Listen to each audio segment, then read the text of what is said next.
Hello guys, once again it's Matt and today we have another video. Thank you all the members, all the Patreons, make sure to subscribe and let's get into it guys. So today I wanted to talk a little bit about a list again, just like we did yesterday.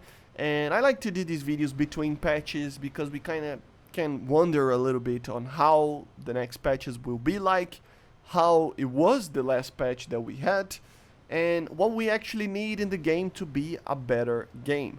So I'm going to talk about 3 things that we absolutely need until the end of the year, at least for top tier air, in general top tier or aircraft, but of course tanks would need something else. I might do another video with tanks if you guys want to, so leave it in the comments if you want that. And yeah guys, let's just hop right into it because I don't want this video to be too long as always. The first thing is Fox 3 missiles for everybody. So why do I say that we need until the end of the year Fox 3 missiles for everybody? And I'm talking about 90s Fox 3 missiles like the AIM-120, R-77, the PL-12, the Mika, and all sorts of missiles like that, right? Why do we need them? Well, we are getting into a position that most of the aircraft will be able to fire these missiles already, right?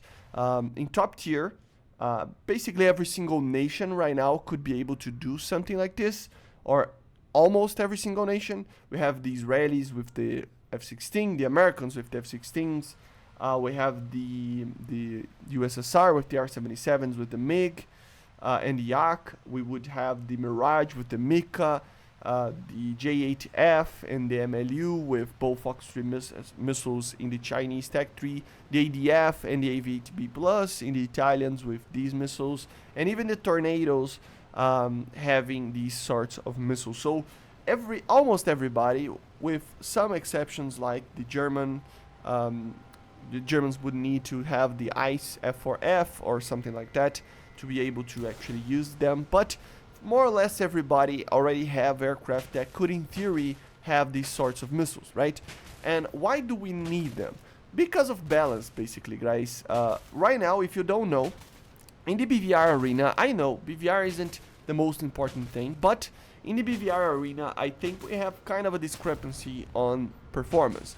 The Russians, specifically the MiGs, they do have the best BVR missile in the game, the R-27ER. It has the most amount of energy / turning capability, So although, yeah, the Phoenix can have a little bit more energy, but there's no comparison in turning capability and energy-wise in general to be able to do turns while targets are maneuvering to actually get those targets. So even if you don't have a BVR shot on it, on the target, if you have an R-27, you do have a 35G missile that will basically turn like a short-range Fox 2, right? So we have this discrepancy of 2 nations having these missiles, specifically more the USSR because they do have the R-73 together in the SMT, but still, the R-27 is just like too much, I think, And although it isn't like, oh my god, they are suffering so much, the other nations, they are behind, and balancing is always something that we need to improve. So Fox 3 missiles for everybody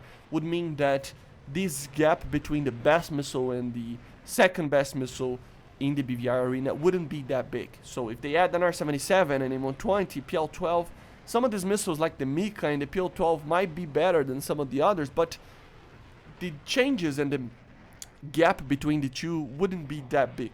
So it would be more balanced, right? So this is the first thing. The second thing is that we need basically more, we already have it, but more all aspect 80s IRCCM capable Fox 2 missiles for everybody, basically, right?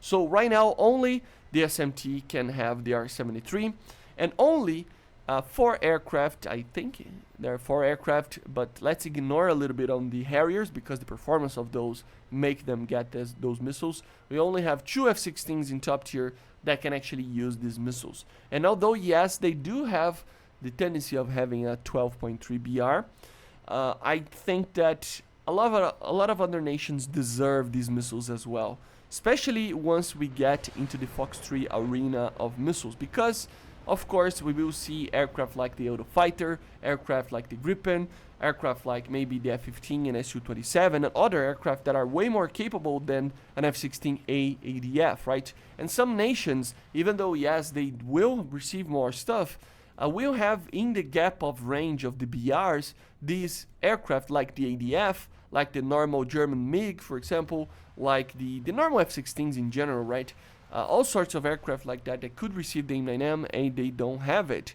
It doesn't make sense because they will fight aircraft that will receive those, and they already will have less performance and less BVR and everything like that compared to those aircraft. So having these missiles like the M9M, like the R-73 and others, it's just a necessary thing, to be honest, and we really need those missiles for more nations. At least the MLU F-16, at least the ADFs, at least the German MiG-29, sorry.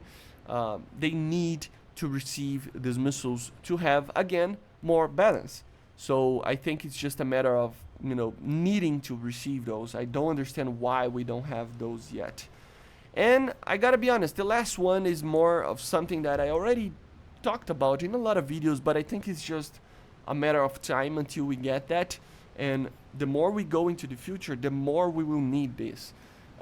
Bigger maps or less people in matches. Right now, matches are less of strategy and actually skill, and basically just having the luck of nobody actually firing on you in the middle of a furball, while you are able to hide yourself a little bit in plain sight and get people by surprise.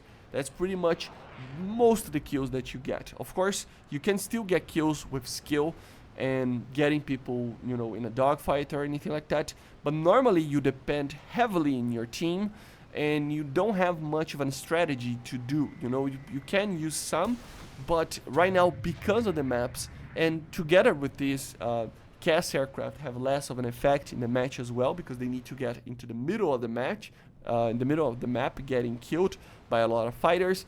The way that everything is just you hop on into a fight, and it's basically a 8v8 fight in the middle of the map, or not that much, but like a 4v4, 5v5 match with minor ones in the sides a little bit, but everybody like in a massive furballs.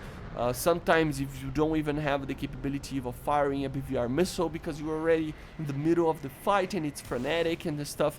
So I think it's way too much people maybe into these the maps that we have. And yes, guys, the maps are already big, I know, but these missiles, the more we go into the future, the more we will be capable of dealing with targets from far away. So I guess it's just a matter of time until we receive something like bigger maps or smaller quantities of people to have a less frenetic gameplay. I don't know, I just feel like a lot of people agree with that, and there is people that love them. So I think at least, on the very least, we need kind of a mix between the two, you know, a map that is smaller for frenetic stuff, and a bigger maps that we already have, but more of them, and a little bit more build maps. You know, we already have fairly good sizable maps like the EC ones, but the thing is that the objectives are kind of not that good, and it ended up being either it's like 80 or 8, you know, it's all on earth, or all or nothing. It's basically everybody fighting in the same like place and killing each other in 4 minutes, or it's everybody fighting very long range, or not even long range, but killing everybody in the furball, and then you have just 10 minutes of trying to find the last guy that is running away. So something needs to change. I don't know what exactly, but something needs to change with the way that the maps are and the way that people are in the matches. I think it's kind of weird right now. But yeah, we need more map designs maybe, or something like that. And these are the 3 things that I think we need until the end of the year. Let me wrap it up the video. I thank you all for watching, and leave it in the comments what are your 3 things that you want in the game and need in the game until the end of the year. Bye guys, see ya, subscribe.